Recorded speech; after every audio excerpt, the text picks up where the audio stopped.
Mr. K here, another instructional video for you on the viola. This is Reverie by James Corigliano. Very slow, very emotional piece. Just like all the other videos, I'll be playing it straight down and then breaking it up into chunks for you.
All right, so there's a lot in this piece. It's actually very challenging to play. And when you put it together with the full orchestra, that viola part is so crucial to making the whole thing gel.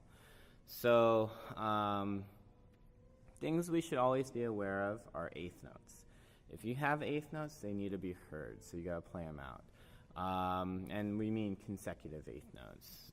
For instance, 21, those are all eighth notes, but they are between eighth rest. So it's not as important as the melodic part that's happening in the violins or cellos or somebody else, right? So for us, an adagio is slow, but it's not without expression or meaning. So it's hard when we're playing something slow to always be thinking about what am I doing with the sound from my instrument, and how am I going to like propel the music forward or show that we're relaxing in. So with this piece, that's all we explore. One of the big terminologies that you should know about this one is Mr. Corigliano uses tenutos quite a bit. And tenuto means to hold for its fullest value. So in a lot of ways we think of that being legato, smooth and connected. But in this particular piece, a lot of people interpret the tenutos as more of holding for beyond its fullest value and like stretching time ever so much. So we will be exploring that kind of stuff throughout our rehearsals and time together when we're doing the honor orchestra. But we want to make sure that that tenuto means to hold and then stretch. Not every tenuto will be the same, and that's up to the conductor's discretion and just how he or she interprets the music. So, with the beginning, I would caution you on open strings. Playing slow and letting your open string resonate doesn't always have the best sound, and it doesn't give it the most interesting feel. So when we're playing, oftentimes I will substitute open strings with my fourth finger. Right? So really feeling that fourth finger stretch. This way I can have the warmth of the fourth finger and then also add in the warmth of the vibrato. And if you're not too sure about your vibrato, there's other videos about how to develop a good vibrato. Let's see. With the crescendos, just be thinking about your sound and listening to as you're playing how that crescendo is developing. If you hear that your sound breaks, then we gotta work on the bow arm and keep that intensity up throughout.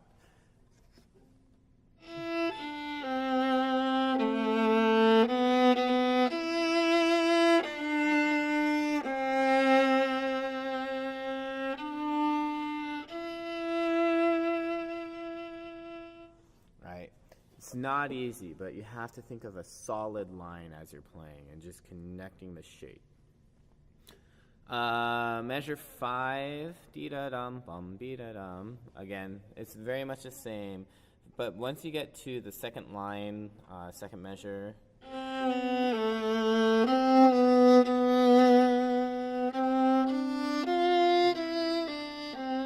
those 3/8 notes are so crucial, and the violas are the only ones to play it.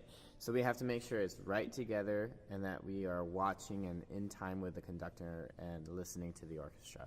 Oftentimes that's a moment where we tend to stretch time as well, and everyone follows you guys. So it is very empowering for the violas, this particular piece.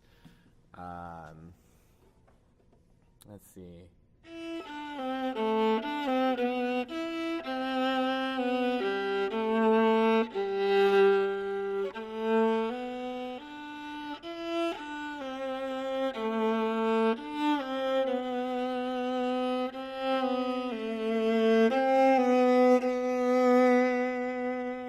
Something to really consider is when you're doing your crescendos to pull closer to the bridge, and then as you fade or do your diminuendos, pull your bow away or like force it away from the bridge.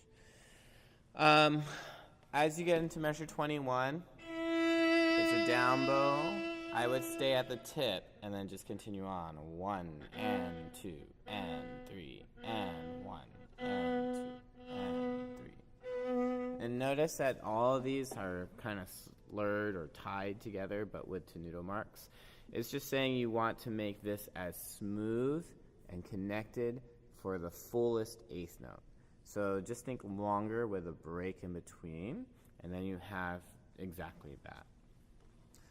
And then be careful when you get to 21, 2, 3, 4, you're doing the same thing. 1 and 2 and 3 and right? And it connects into that. And notice there's a tenuto marked above that D, C. That tenuto means you gotta bring that out, and we have to hear it. 29, this is the melodic part in the cellos, I believe, but you guys are giving a lot of support with it.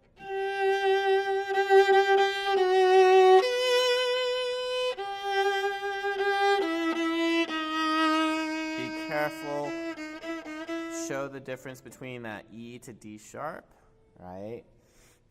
And I should have mentioned back at 21, I remember now. So the cellos have a melody at 21, but it is more animated, so it's going to feel like it's moving forward a little faster. And then at 29, the violins take over, and you guys are giving that support, so we have to shape just like them. And then be careful of the ritardando in measure 36, getting into 37. And then from 37, it's fairly similar to the beginning, pretty much all the way down to a couple bars before 53. And then from 53, just be careful that we're aware of our fourth finger.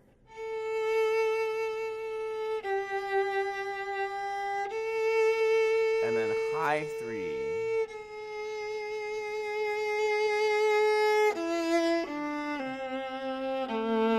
Very interesting sound. So you have to make sure you're developing that tone, okay? And watch that G sharp. And then retard into the end. So it's tricky to play musically slow, but this entire piece is very approachable, and you can easily play all the notes, but it's making it musical. That's what's going to set you aside from other violas. So good luck, and happy practicing.